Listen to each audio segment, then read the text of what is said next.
শিখাইয়া ছাইরা গেলি রে ওরে বন্ধু ডাকিলেও শোনো না রে বন্ধু এই কি প্রেমে পাওনা রে ছিল আমার এই কি প্রেমে পাওনা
আমি ডাক দিলেও শোনো না, আমার এই কি প্রেমের পাওনা।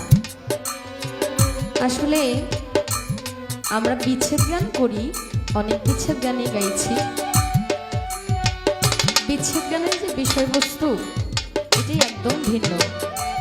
যে আমাকে প্রেম শিখাইলো, আমাকে এই রাস্তায় আনলো, এখন সেই প্রেমের রাস্তায় আমাকে রেখে সে হঠাৎ করে নাই।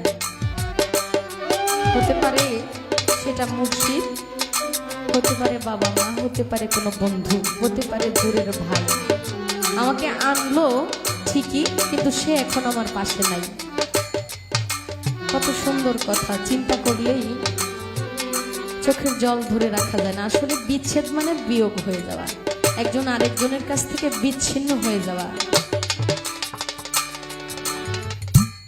আমাকে অকুল সাগরে ভাসিয়ে সে তার মতো তার রাস্তা খুঁজে নিয়েছে।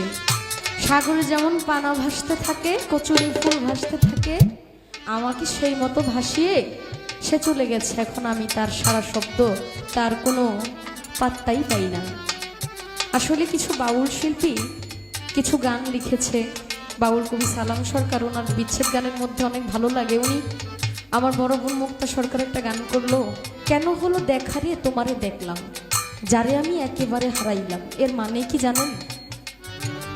আমি তোমাকে দেখে অবাক হয়ে গেছি, কেন যেন মনে হচ্ছে তোমারই মতো আমার কাছের একজন মানুষ ছিল, কিন্তু হঠাৎ করে সে আর আমার মাঝে নাই।